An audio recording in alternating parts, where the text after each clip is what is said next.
नमस्कार साथियों, आज हम लोग उत्तर प्रदेश की राजनीति पे बात करेंगे। और अब चुनाव के परिणाम बहुत निकट हैं। 10 मार्च को 2022 को चुनाव परिणाम आने वाले हैं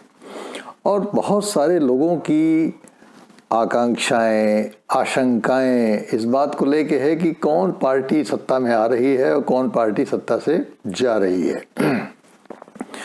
उत्तर प्रदेश, जैसा कि हम सभी लोग जानते हैं, कि हमेशा जाति और धर्म अर्थात जो अस्मिता की राजनीति है, उस बहिर्वेशी अस्मिता की राजनीति के लिए हमेशा जाना जाता रहा है। अर्थात जाति आधारित राजनीति और जाति आधारित मतदान व्यवहार को लेके यहाँ पे बहुत ही एनालिसिस पे जोर रहता है। और एक आधार इसका ये है कि हमारे यहाँ जो दो जातिवादी पार्टियां हैं, बसपा और सपा, समाजवादी पार्टी और बहुजन समाजवादी पार्टी, ये क्लेम करती हैं कि ये एक जाति विशेष के लिए का प्रतिनिधित्व करती हैं और उसको लेके वो काफ़ी अपबीट भी रहती हैं। बहुजन समाज पार्टी अपने को दलितों का और समाजवादी पार्टी अपने को पिछड़ों का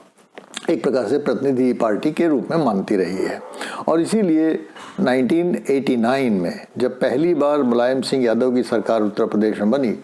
उसके बाद से लेके समाजवादी पार्टी और बहुजन समाज पार्टी का उत्तर प्रदेश की राजनीति में काफ़ी दबदबा रहा है। लेकिन 2014 में जो लोकसभा के चुनाव हुए, उसमें उत्तर प्रदेश की अगर ख़ास तौर से बात करें तो नरेंद्र मोदी जो बीजेपी के प्रधानमंत्री पद के प्रत्याशी थे, उन्होंने पूरा परिदृश्य उत्तर प्रदेश में राजनीति में बदल दिया। और उसका जो पहला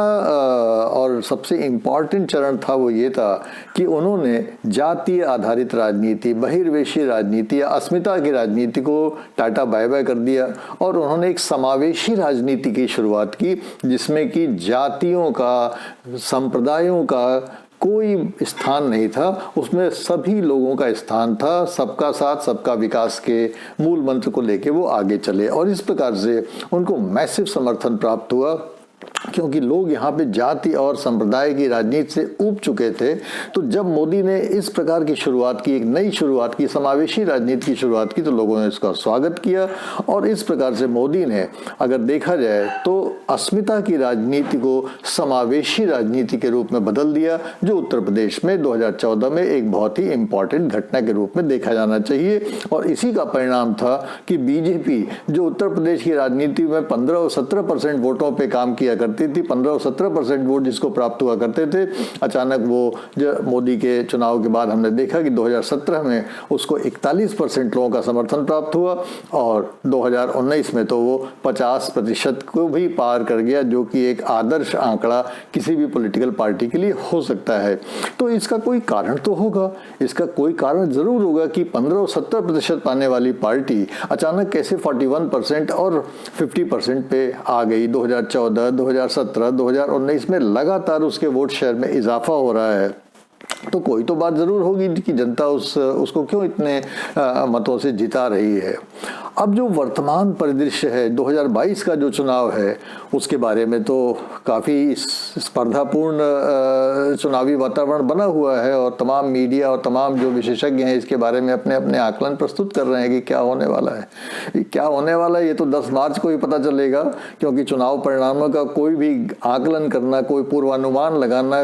ये एक बहुत ही जोखिम भरा काम होता है। और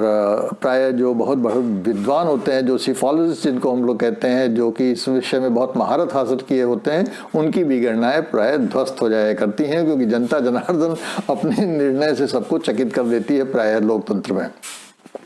लेकिन अगर इस चुनाव की बात करें तो जाहिर है कि हार जीत तो किसी न किसी की होगी ही और कोई ना कोई सरकार बनाएगा। लेकिन इस सरकार को बनाने में, इस हार जीत का निर्धारण करने में बहुत सारे फैक्टर्स काम करते हैं। आज हम लोग एक फैक्टर की चर्चा करेंगे, एक कारक की चर्चा करेंगे जो मुझे समझ में आता है कि इस 2022 के चुनाव का वो सबसे बड़ा कारण होने वाला है, और उसको मैं कहता हूँ जेंडर कंसोलिडेशन, या एक प्रकार से आप कह सकते हैं कि जिसको महिला ध्रुवीकरण कह सकते हैं, कि महिलाओं की जो गोलबंदी हुई है पूरे प्रदेश में, ये अपने आप में एक नया प्रवृत्ति हमको दिखाई देती है इस चुनाव में, 2022 के चुनाव में। और ये जो महिलाओं का ध्रुवीकरण हुआ है, आप जानते हैं कि महिला एक क्लास है, महिला कोई जाति नहीं है, महिला कोई और चीज़ नहीं है, महिला स्वयं में एक वर्ग है, एक जाति है। चाहे वो हिंदू की महिलाएं हो, चाहे मुसलमान की महिलाएं हो, चाहे क्रिश्चियन की महिलाएं हो, चाहे और किसी जाति धर्म संप्रदाय की महिलाएं हो, महिला महिला है। और इस प्रकार से जेंडर के रूप में हम देखते हैं कि जेंडर का इमर्जेंस एक पॉलिटिकल क्लास के रूप में इस पूरे चुनाव की जो सबसे महत्वपूर्ण प्रवृत्ति है वो हमें दिखाई देती है, जिसने कि जाति और धर्म के सारे बाउंड्रीज को तोड़ दिया है। और इसीलिए एक महिला के रूप में उत्तर प्रदेश की महिलाएं गोलबंद हुई हैं, चाहे वो किसी भी जाति की हो, चाहे वो किसी भी धर्म की हो, चाहे वो हिंदू महिलाएं हो, चाहे वो मुस्लिम महिलाएं हो, चाहे कोई भी महिलाएं हो, वो सब धीरे धीरे एक गोलबंद हो रही हैं। और उसके कारण उनके कुछ कॉमन भी रीजंस हो सकते हैं और कुछ उनके अलग अलग भी रीजंस हो सकते हैं। लेकिन जो सबसे अहम रीजन है वो अगर एक केंद्र बिंदु में बना के देखा जाए कि बहुत सारे कारण हो सकते हैं महिलाओं के गोलबंद होने के, लेकिन जो सबसे डिफाइनिंग एलिमेंट है जिसने महिलाओं को गोलबंद किया उत्तर प्रदेश की राजनीति में, वो है उनकी सुरक्षा का मसला। और ये पिछले 5 साल में योगी सरकार के आने के बाद से उत्तर प्रदेश में पिछले 5 वर्ष में महिलाओं ने, जैसा कि हम सभी लोग जानते हैं कि उत्तर प्रदेश हमेशा जूझता रहा है सुरक्षा की समस्या से, शांति और व्यवस्था की समस्या से, ये राइट से जूझता रहा है, अर्थात दंगों से जूझता रहा है, हिंदुओं के पलायन से जूझा इसने। 2017 के पहले लव जिहाद के मुद्दे हुए करते थे जो प्राय बहुत ही बैड शक्ल अख्तियार कर लिया करते थे, और क्रिमिनल्स तो पूरे प्रदेश में कुछ अपने को ज़्यादा ही इम्बोल्डेंट समझ रहे थे। और इस प्रकार से पूरे प्रदेश में जो जनता थी वो सबसे ज़्यादा अगर कोई त्रस्त थी तो वो उत्तर प्रदेश की जनता अपनी शांति व्यवस्था और अपराधीकरण से त्रस्त थी।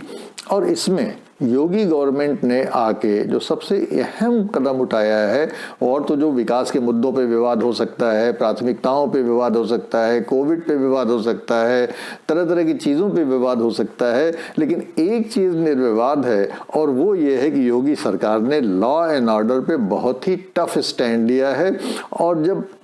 इतना टफ स्टैंड लिया है कि उन्होंने कहीं कहीं जो स्टैंड्स लिए हैं अपराधियों के विरुद्ध, माफियाओं के विरुद्ध, या वो तमाम लोग जिन्होंने कि लॉ को वायलेट करने की, अपने हाथ में लेने की कोशिश किया है, उन लोगों के विरुद्ध जिस तरीके से उन्होंने स्टैंड लिया है या जिस तरीके से क्रिया की है सरकार ने, उससे उनको न केवल एक स्ट्रॉन्ग चीफ मिनिस्टर का खिताब हासिल किया है, बल्कि उनको यहाँ तक कि बुलडोजर बाबा के रूप में भी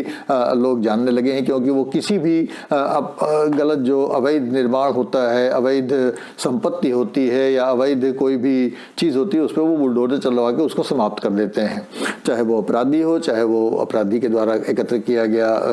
संपत्ति हो, कुछ भी हो, तो उनका कहना ये है कि जहाँ पे कानून का वायलेशन हुआ है वहाँ मैं कुछ सोचता नहीं हूँ, जहाँ पे कानून का वायलेशन हुआ है वहाँ मैं एक्शन ले लेता हूँ फट से। और इस चीज़ का जो ट्रिकल डाउन इफेक्ट हुआ है वो ग्रास रूट लेवल पे, चाहे वो गांव रहे हों, चाहे वो छोटा शहर रहा हो, चाहे बड़ा शहर रहा हो, हर जगह इसका ट्रिकल डाउन इफेक्ट लोगों ने महसूस किया है। अर्थात ग्रास रूट लेवल पे लोगों ने महसूस किया है कि हाँ, लोगों को सुरक्षा महसूस हो रही है, लोगों को ये महसूस हो रहा है कि कल जो स्थितियां थी उन स्थितियों में आज की स्थितियों में बहुत फर्क आया है, बड़ा इम्प्रूवमेंट हुआ है। और आप सभी लोग जानते हैं कि सुरक्षा तो सभी को चाहिए, स्त्री को भी चाहिए, पुरुष को चाहिए, लेकिन महिलाओं को वो सुरक्षा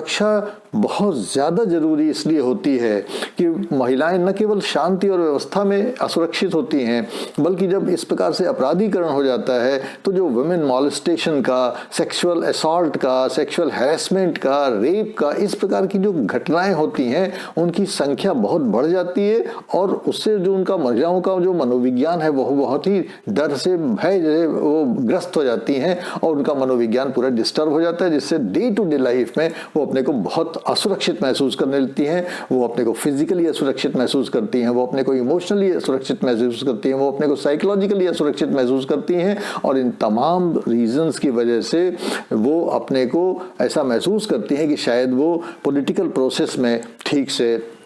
अपने को पॉलिटिकल प्रोसेस को या पॉलिटिकल इस्टेब्लिशमेंट को अप्रूव नहीं कर पाती हैं। इसलिए पिछले 5 साल में जो गवर्नमेंट ने स्टैंड लिया है लॉ एंड ऑर्डर पे, वो लॉ एंड ऑर्डर का स्टैंड विमेन को काफ़ी सूट कर रहा है। उनको लग रहा है कि now they are a little more secure. तो ये एक बहुत डिफाइनिंग एलिमेंट है जो कि हर महिला को गोलबंद करने में बहुत अहम भूमिका निभाई है। लेकिन इस इतने से ही बात नहीं रुकती है। फिजिकल सुरक्षा तो बहुत ज़रूरी है, लेकिन साथ साथ इकोनॉमिक सिक्योरिटी भी जो प्रोवाइड हुई है महिलाओं को, वो भी अपने आप में बहुत इम्पॉर्टेंट है। और